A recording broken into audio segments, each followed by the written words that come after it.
Thanks for joining me. Hope you're doing well.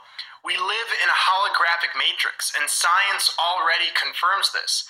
Atoms are 99.9% empty space. That's right, atoms make up matter and are mostly empty, meaning matter is incredibly, mind-bogglingly empty. And when we break atoms apart, we find that quarks, what atoms are made of, are also empty. This means that 99.9% of our bodies are empty space, and everything around us is also mostly empty space. How can this be? Well, we quite literally live in a hologram. Working on a branch of physics called supersymmetry, Dr. James Gates Jr. discovered what he describes as the presence of computer code embedded within the equations that describe our reality. Gates found ones and zeros intertwined in the code of reality, indistinguishable from computer code. And it wasn't just computer code, but the same code invented by Claude Shannon in the 1940s. One of the main outcomes of quantum physics has been that our thoughts determine reality. Early in the 1900s, scientists proved this with an experiment called the double-slit experiment. They found that the determining factor of the behavior of energy at the quantum level is the awareness of the observer. Electrons under the same conditions would sometimes act like particles, and then at other times they would switch to acting like waves. It was completely dependent on what the observer expected was going to happen. Whatever the observer believed would occur is what the quantum field did. We can say whatever the observer intended to happen is what they saw. Intent powers creation. Physicist Pascal Jordan is noted to have said, "Observations not only disturb what is to be measured, they produce it." Every photon, electron, and quark in our world is indistinguishable from every other one when you observe them, just as if the same code generated all of them. Time after time again, the evidence is stacked up that our reality isn't real at all, but a malleable hologram. Anything is possible, and the restructuring of reality is dictated entirely by our beliefs and expectations. Many ancient texts say our reality is an illusion and malleable. In Sanskrit, the matrix is termed Maya, meaning the power of creative illusion. It's called the Matrika in Kashmir Shaivism. The Shiva Sutra says, "Our hologram is entirely based on our consciousness, what we believe, think, including our subconscious and the words we speak. Consciousness shines in various external and internal forms. There is no existence of objects apart from consciousness. Therefore, the world is simply a form of consciousness." Krishna in the Bhagavad Gita says, "Man is made of faith. Whatever faith he has, thus he is." So our reality is not deterministic. We're all creating it with our intent. But the genius of our time, Stephen Hawking, advocates that we do live in a deterministic universe, one with no free will. Shouldn't we listen to him? He works hand in hand with NASA on their fake projects, and his books are filled with bullshit topics like evolution, outer space, black holes, and the like. We all know the Earth is flat, space does not exist since we live in an enclosed flat plane, and evolution, well, you can look that up on your own. Don't listen to Mr. Hawking, or even Albert Einstein, who also claimed free will was an illusion. Free will does exist, and intent is a powerful force.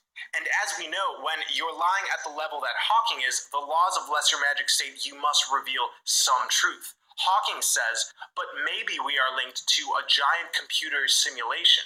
Maybe we are characters in a computer game played by aliens. We are being played all right, not by aliens, which are a lie, but used as energetic food for the parasites who have infiltrated this reality. The Archons and the Reptilians. The Archons, ankle biters, whatever you want to call these energetic parasites, attach through us through the frequencies of anger, fear, and addiction. We already know that like attracts like, the law of attraction. When we revel in these lower frequencies and emotions, we set ourselves up for energetic manipulation. We all know people who used to be free-flowing in their reality, but eventually became a part of the system. This happened not because of maturity or aging like we're taught, but because day to day we're powering this reality. So when we shift our thoughts, perceptions, and attitudes towards confines, the frequency the Archons live within, that is what's being reflected back at us. The world treats us in a limiting way when we believe in limitation. These parasites exist only within a small band of frequencies, but unfortunately, so do many humans. The parasites don't understand love. They only know power, control, and manipulation. Because our souls are pure love at the core, we can rise above their range of frequencies, beyond their planes of existence. When enough of us do this, this whole matrix will collapse. Over and over again, scientists have failed to prove that consciousness comes from the brain. This is because our consciousness is elsewhere and not anchored to our bodies. If you put electrodes into a brain and notice there's activity on a brain monitor, this doesn't mean there's consciousness. In the same vein, you could put electricity through a TV and notice electrical changes on the monitor, but you wouldn't say the TV is what's creating the program. The program must be broadcasted from somewhere else and is using the TV as a medium, as a vessel. As we know, Hollywood is used to hide truths about our world in plain sight. The Matrix is a movie that shows us many truths about the Matrix we're living in. The main character, Neo, is shown the true nature of the world that he thought was real. Early in the film, a parasite is sucked out from Neo's navel. This stands for the parasitic entities that we are all host to. In the next scene, Morpheus offers Neo either the red or blue pill. The red pill would allow him to escape from the Matrix and into the real world, that which isn't a hologram, whereas the blue pill would lead him to staying in the Matrix, living in the pretend world. He takes the red pill, and soon after he wakes up. Neo wakes up from a deep sleep in a pod, which is virtually integrated in the Matrix, a sort of computer that's connecting his real body into the Matrix. Neo looks around and finds that there's bodies as far as the eye can see, plugged into this giant machine. Humans are revealed in the next scene to be plugged into the Matrix in order to serve as batteries, as energy for the parasitic artificial intelligence. What is the Matrix? Control. The Matrix is a computer-generated dream world, built to keep us under control in order to change a human being into this. Earth, as Neo knows it, is nothing more than a hologram, a fake reality that only appears to be real. So, because Neo has woken up, he is physically unplugged from the Matrix and travels down a chute. He is picked up by members from the city of Zion. He is greeted with the phrase, "Welcome to the real world."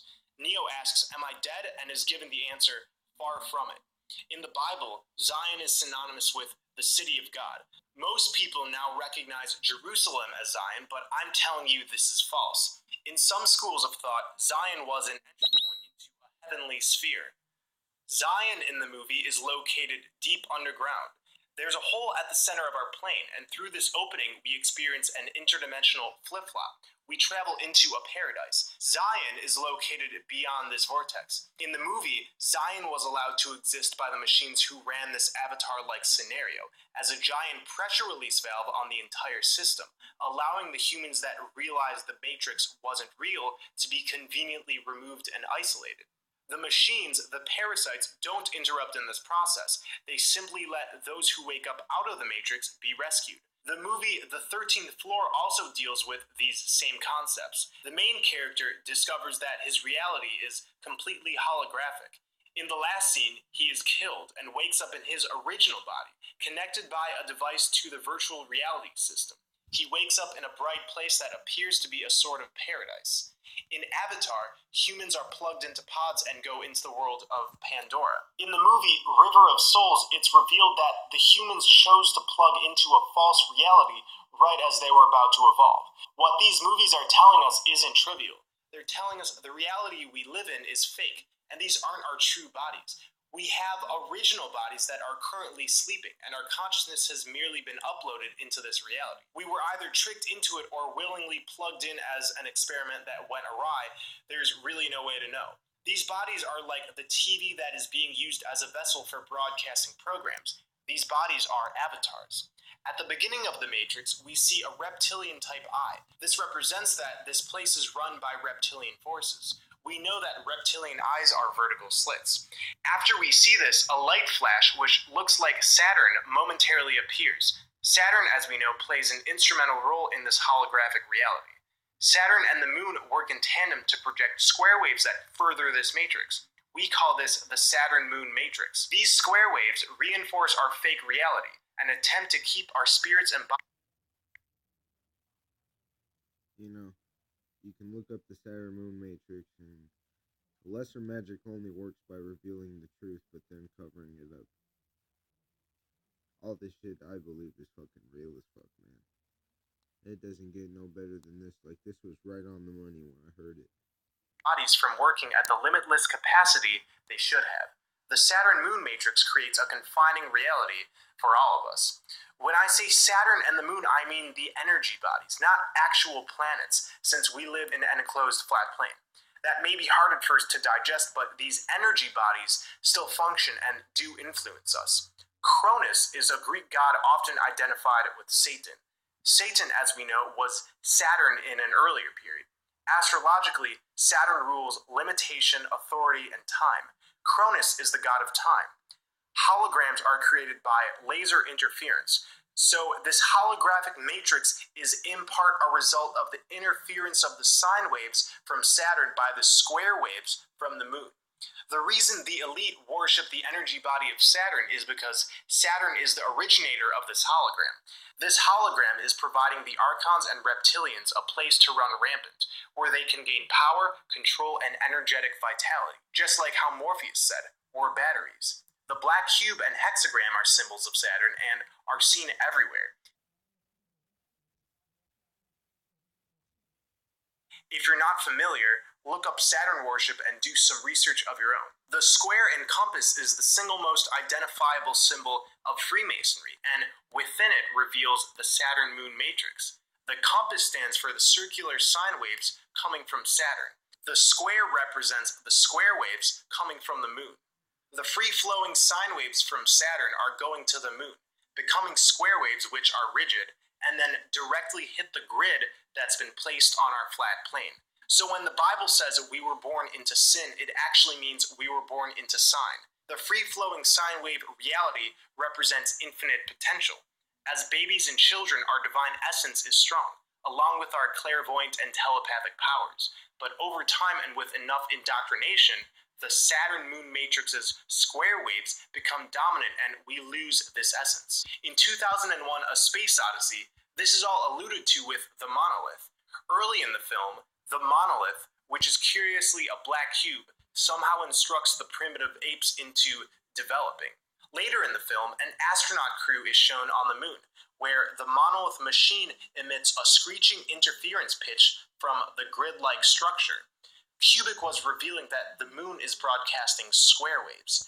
This is a tongue-in-cheek way of saying humans as divine creative beings are inherently flawed and required these square waves to put us in our place, hence develop out of